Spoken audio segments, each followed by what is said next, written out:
I wonder if the biggest conundrum for public officials is trying to figure out whether the increase in cases is a direct result of their economy's reopening, because of course we know that is sure to contribute in part, or if it's a result of increased testing capacity, because now for the first time we really have that.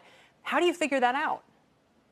Well, obviously there's a little bit of a disconnect with regard to the number of cases versus what we were really trying to tamp down in the beginning, and that was the demand for healthcare services, so that we wouldn't become overwhelmed and create another potential crisis. So what the governor here has done, and what we've all been in concert with for the very most part, is the fact that one of the absolute determinants as to where we are going with this, and that is the infection rate as it's demonstrated by the need for hospital care. So hospitalization rates and their decline by some 96% in the last 20 to 30 days has been the clearest indicator for us as far as the prospect of overwhelming with that spike in hospital care. And then, of course, the death rate, too, which should follow the same trend line. So let me just restate this, too, because I think this is super interesting. So you're saying the most important metric to you is not necessarily the number of new coronavirus cases that Scottsdale has every day. What you're saying is the most important thing is how much is the hospital system being used by coronavirus patients. And as long as it's low enough that it can be dealt with, then you're comfortable with the gradual reopening. How is that progress going? Because it's obviously going to take a couple of weeks, really, to see the full impact from things starting to reopen. Well, the cases that are being uncovered are not necessarily hospital care cases, and that's probably one of the most distinctive things about there.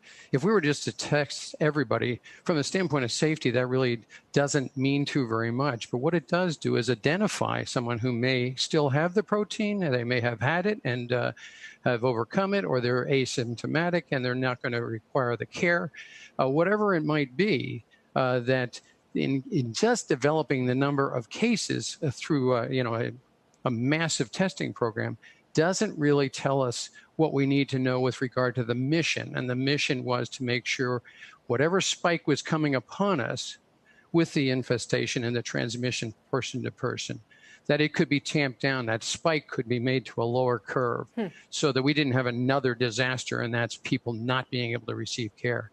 And we had up to 6,000 beds available, and we never used more than 500.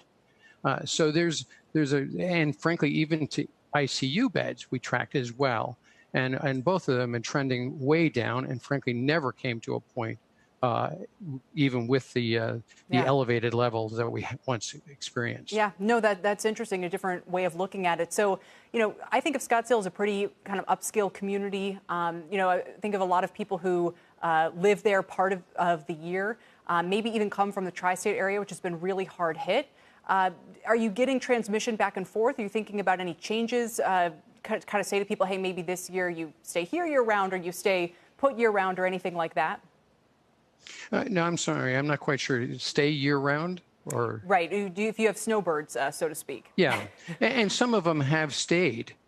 Because we were actually, from a point of some interest, we were considered one of the best places to be quarantined, best cities to be quarantined in, or to stay at home in. So those people who are here as snowbirds either extended their stay into what would otherwise be an unattractive time of year for them to be here in the heat of our summer.